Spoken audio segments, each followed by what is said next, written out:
ISIS is masters of asymmetrical warfare, a different kind of warfare. They're not going to go after the hard targets. They're not going to go to Fort Hood or Fort Bragg. They're going to go after the soft targets of America. And what is the softest target in America? Our schools. In 2004, Islamic terrorists seized a school in Russia, in Beslan, Russia. They murdered over 300 children and faculty. That's their playbook. They will go after churches, they'll go after synagogues, they'll go after schools. Why? Because it's almost impossible to defend. And also, that is a knife into the heart of all of us, our children. These are masters of modern social media. They commit their satanic acts within minutes. They have high quality production.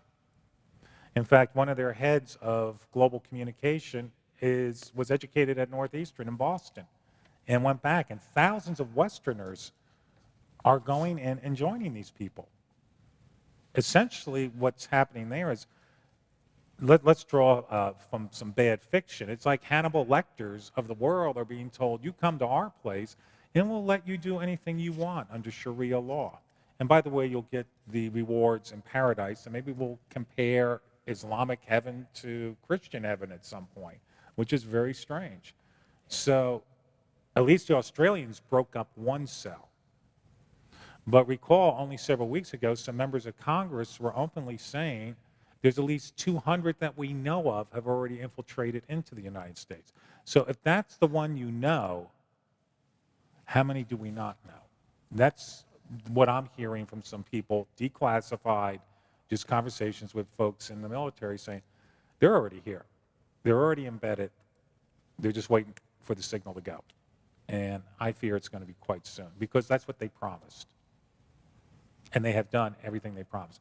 One other point to make is the leader of ISIS was a POW we held and then was released in 2009. Right. The military police who were guarding his compound in Iraq, think of this. The military police unit was a National Guard unit out of the New York City area. Many of the men in that military police unit were firemen and policemen who undoubtedly had lost their friends, comrades, and brothers in 9/11. They're now guarding this compound in Iraq, and in 2009, we released most of the POWs, known terrorists. And the head of ISIS, who now calls himself the Caliph, one of his closing comments to an American guard was, "I'll see you in New York." That guard was interviewed only a couple months ago in a New York City newspaper, and he said, "I believe him. He's coming. I will see you in New York." How soon do you think these events could take place, if they're going to? Now. 2 months ago, they said, we're going to do it.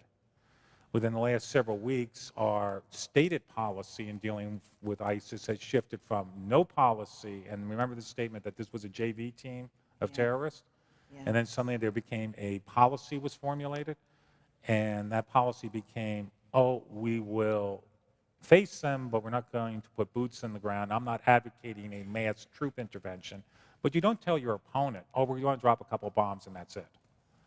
So we've had over 200 sorties. ISIS, again, masters of social media and propaganda. It looks like they've taken a hit. Remember the correspondent Foley, the first of the two correspondents to be executed. Remember they executed him, and then they said, okay, Mr. President, if you don't do this, this, or this, we're going to kill this other guy a week later. What'd they do a week later? They killed him. They killed him. That's right. And then they're saying, you hit us, we're going to come to America. Well, we've been hitting them. The analogy I give, Pastor, is if I'm driving home and a new neighbor has moved in and I'm hearing gunfire and I go peek over his fence and he's got a picture of me and he's shouting obscenities at me, my picture, and saying, I'm going to kill you, I think I should take him seriously. Mm-hmm. We are not taking seriously what they could very well do inside the United States now. Today, perhaps within the week, I would think definitely before the election.